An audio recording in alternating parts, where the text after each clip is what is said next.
Bienvenue dans les évidences du Coran, une série où nous revisitons les thèmes coraniques à la lumière d'une analyse linguistique, rigoureuse et des sciences modernes.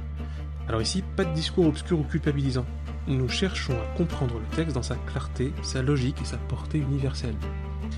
Chaque épisode propose donc une lecture scientifique et spirituelle pour redécouvrir le Coran comme un espace de réflexion, de bienveillance et d'évidence.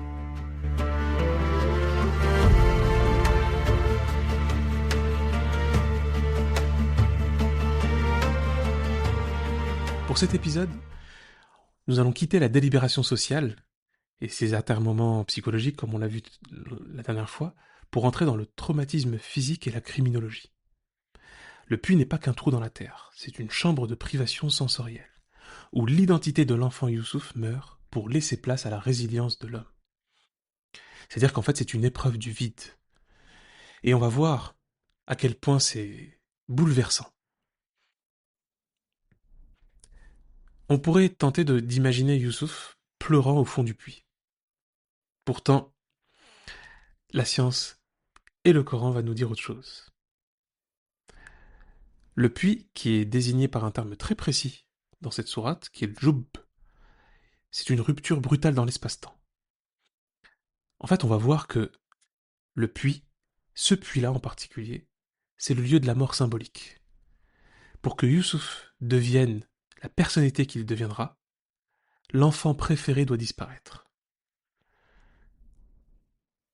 D'abord, commençons par la neurobiologie du trauma, cette privation sensorielle. Contrairement à bi'r en arabe, qui désigne précisément un puits aménagé, bi'r c'est un puits aménagé, el-joub, donc le terme qui est utilisé dans le Coran, désigne beaucoup plus souvent une citerne obscure taillée dans la roche. C'est vraiment pas prévu pour être accueillant ou ergonomique. Donc, nous sommes dans une sorte de configuration, et c'est d'ailleurs un peu pour ça qu'elle a pu être acceptée par la dynamique du groupe, comme on disait, cette dynamique meurtrière. C'est que ça correspond presque à le laisser pour mort, en fait. Eh bien, là va se poser la question. Que se passe-t-il dans le cerveau en isolation totale? Et là, on va faire référence, en fait, à l'ensemble des travaux qui sont faits sur la privation sensorielle. Concrètement, le cerveau, lorsqu'il est privé de stimuli, il commence à générer sa propre réalité. Alors on pourrait se dire que c'est un peu de la folie. Sauf que, on le voit dans le Coran, le terme qui est utilisé dans le verset 15, c'est le wahi. Al-wahayna. Et ça va être fondateur parce que on va comprendre que c'est ici que se forge la résilience cognitive. Youssouf reçoit l'information qu'il leur racontera un jour leur acte. En gros, c'est une sorte de technique de recadrage cognitif. Oui, il y a un élément important. Je sais que souvent, c'est un peu le problème avec les récits emblématiques, comme les récits coraniques, de toute façon, ou bibliques, c'est que on a tendance à croire que, comme les personnages sont illustres, quasiment héroïques, parce que prophètes, etc., s'installe malheureusement au fur et à mesure du temps une forme de distance, un gap, un fossé. Un fossé entre notre condition humaine quotidienne totalement banale, si on peut dire, et cet aspect emblématique, encore une fois, voilà, qui nous donne l'impression que c'est des choses qui n'arrivent qu'à ces gens-là. Or, j'ai tendance à dire que c'est problématique d'en arriver à là parce que ça donne même l'impression que, du coup, à quoi ça sert qu'on nous raconte cette histoire? Parce que si c'est pour juste nous dire que Youssouf est extraordinaire, qu'il a des capacités extraordinaires, et qu'il a une vie extraordinaire, et qu'il a géré ça de manière extraordinaire, vous avez compris que si on répète à chaque fois que c'est extraordinaire et que nous on est ordinaire, bah, ça signifie que c'est pas très probant pour nous et que c'est pas très utile pour nous, à part nous émerveiller, nous faire pleurer d'émotions et nous saisir d'admiration, c'est pas très utile en fait. Or, précisément, le Coran n'aime pas se situer dans cette logique-là, c'est même le contraire. Et non seulement, comme on l'a dit au tout début, on rappelle et on répète, Ahsan al-Qasas, c'est le récit le plus efficace, le récit le plus probant, le récit le plus moteur, et même la parenthèse qu'on retrouve en chemin lorsqu'il est dit, et vous avez dans Youssouf, donc dans son histoire et celle de ses frères, ayatul lisa'ilin, des évidences, des preuves, des signes, des signaux, des symboles, mais des symboles édifiants pour toutes celles et ceux qui se posent des questions. Et donc, cette situation de nous faire comprendre qu'elle doit avoir un impact pour nous, elle doit nous servir à nous. Et cette situation de wahi, cette inspiration divine, qui permet à Youssouf de recevoir cette information qu'il finira tôt ou tard par leur raconter ce qu'ils ont fait. C'est donc bien une technique de recadrage cognitif, ce qu'on appelle le cognitive reframing. Cette question de recadrage qui permet en fait de transformer un trauma présent en une narration future où l'on est victorieux. C'est pas simplement un fantasme, c'est pas simplement une sorte de feinte, une esquive. Non, c'est un recadrage moteur qui nous permet en fait de pouvoir reprendre pied et de nous ressaisir la réalité.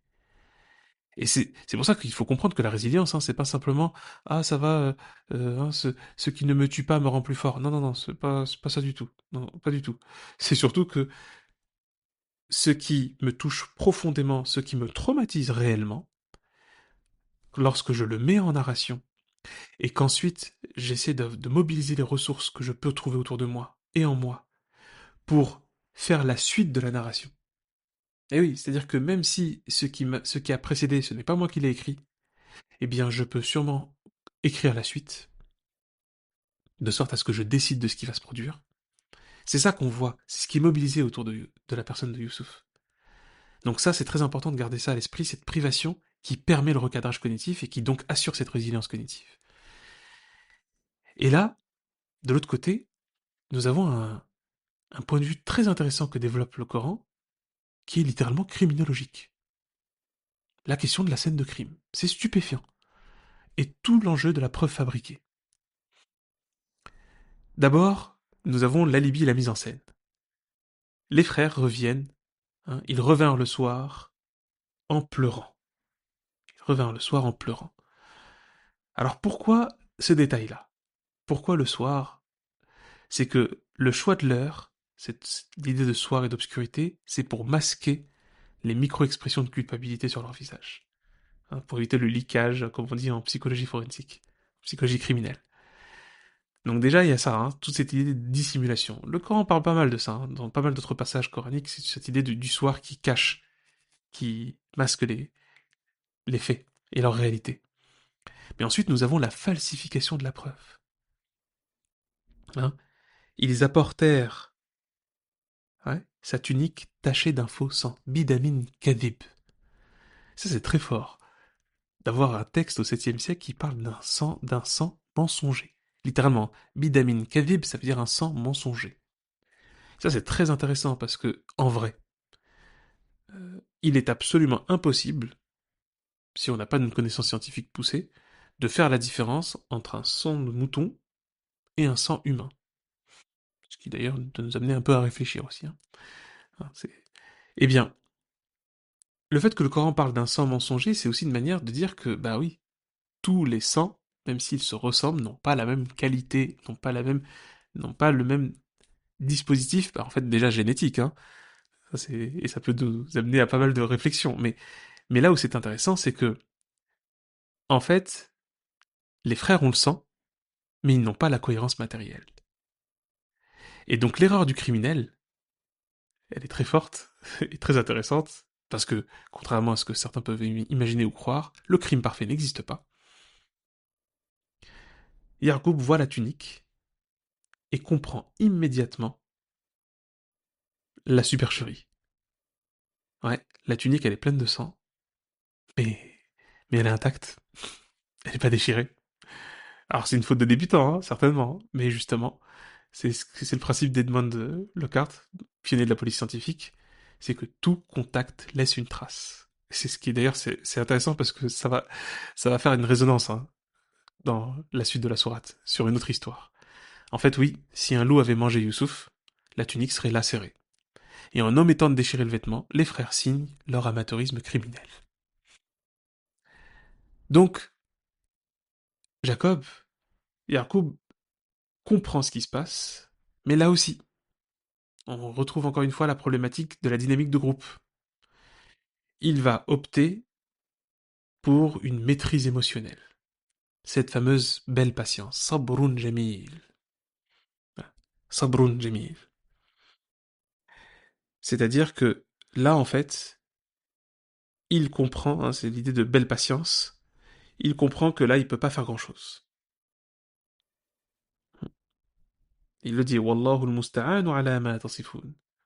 Et c'est à Dieu qu'il faut appeler au secours contre ce que vous racontez. C'est à Dieu qu'on va demander le soutien par rapport à tout ce que vous racontez. Et là, c'est très intéressant parce qu'il le dit, hein. Alama tasifun. Tasifu, c'est attribuer, c'est ce que disent leurs mots. Et ainsi que leurs gestes. Donc là, Yacoub a identifié et voit bien qu'on n'est que dans de l'attribution. Et à partir de là, en fait, il comprend qu'en fait, c'est un mensonge forgé. Et c'est important, c'est que le sabr, qui est utilisé, sabrun jamil, sabr, qui est souvent traduit par patience, mais il faut faire attention. C'est que, parce qu'on a peut-être trop pris l'habitude de comprendre la patience comme une forme de résignation, comme une forme d'attente, de passivité, de vas-y, je peux rien faire, donc vas-y, je patiente. Ah non, c'est pas ça la patience. C'est de la régulation émotionnelle de haut niveau. C'est une patience stratégique. C'est que Jacob sait qu'il mente, mais il sait aussi qu'une accusation directe sans preuve et face à un groupe de 10 hommes violents, bah, ça pourrait être fatal quand même, hein. Ah, c'est fou, hein. Ouais, Jacob doit négocier avec la réalité. Il choisit donc la patience stratégique parce qu'il préserve le lien pour préserver l'avenir, tout en nommant le mensonge. Vos âmes ont suggéré quelque chose, c'est ce qu'il leur dit. Ouais. Bel sawwalat lakum anfusakum amra. Malheureusement, vos âmes ont suggéré quelque chose, ouais, ont mis en place tout un stratagème. Donc il le sait. Et donc c'est intéressant, hein, de se dire, alors oui, certains pourraient se dire, est-ce que c'est parce qu'il est faible? Est-ce que c'est parce qu'il n'a pas le courage d'affronter ça? Ou est-ce qu'il n'a pas... En tout cas, on appréciera quelque chose d'essentiel, hein, c'est que il y a bien une chose qui est certaine avec Yacoub, c'est qu'il n'est pas autoritaire. Et ben, je pense qu'il faut quand même insister sur ce point-là, parce que en vrai, c'est une logique assez récurrente dans le Coran, l'absence d'autoritarisme chez des personnes que le Coran érige en exemple. Mais on va dire une chose pour terminer, c'est que la fin de cet épisode, cette disposition de Youssouf dans le puits, dans le Djoub, Firayabat il Djoub, hein, dans les profondeurs de ce puits non aménagé, nous allons voir poindre la naissance de l'autonomie. Oui, Youssouf est seul au fond du puits, et c'est alors le passage de l'hétéronomie, hein, l'hétéronomie, hein, c'est lorsque vos normes et donc vos références dépendent de quelqu'un d'autre, hétéro, de quelqu'un d'autre. Donc, et là, en l'occurrence pour Youssouf, c'est qu'il dépend du père. Donc c'est le passage de l'hétéronomie vers l'autonomie. Autonomos, c'est vos normes sont forgées et sont développées par vous-même, votre référence part de vous-même. Et donc c'est dépendre de sa propre structure mentale et de la connexion spirituelle. Et oui, Youssouf est connecté. Et c'est une dimension importante. Elle est d'ailleurs en filigrane, hein, elle est subtile et puissante. Et c'est là qu'on doit comprendre quelque chose pour chacun et chacune d'entre nous. C'est qu'en fait, le puits, c'est une rupture, un licenciement, une trahison, un deuil, un divorce, un, un changement de pays, un déracinement. C'est donc en fait l'endroit nécessaire pour que votre cerveau reconfigure votre identité, loin du regard des autres. Et c'est ça qui est intéressant et édifiant. C'est que, d'une expérience traumatisante, le Coran nous montre que c'est la fin de quelque chose, ouais, c'est même la fin d'une innocence, hein, oui, mais c'est le début de quelque chose d'autre. C'est la fin d'un monde pour en forger un nouveau. C'est la fin d'une situation de sécurité, parce il était en fin de compte, au début, il se sentait en sécurité avec son père. Et, mais c'est là que les frères ont balayé, hein, cette question de sécurité, et c'est ce qui a balayé, on pourrait dire aussi, l'innocence de Youssouf. Mais qui, au lieu de sombrer dans une forme de cynisme, en disant mais les gens sont monstrueux, si même mes frères sont comme ça, mais c'est quoi les humains? C'est quoi ce monde horrible? Eh oui, eh bien sûr, on pourrait céder en fait au cynisme et à la cruauté. Eh ben non. Tout comme Jacob parle de patience belle, nous allons voir que Youssouf va développer une résilience sublime, puissante, très connectée et profonde. Et c'est ce qu'on verra demain, au prochain épisode. On va sortir du puits, mais on va voir comment le Coran va nous plonger dans une analyse encore puissante sur la question de société et les questions d'économie, ou de l'humain à la marchandise. On va voir comment le Coran continue de détricoter l'économie de l'esclavage et son inanité.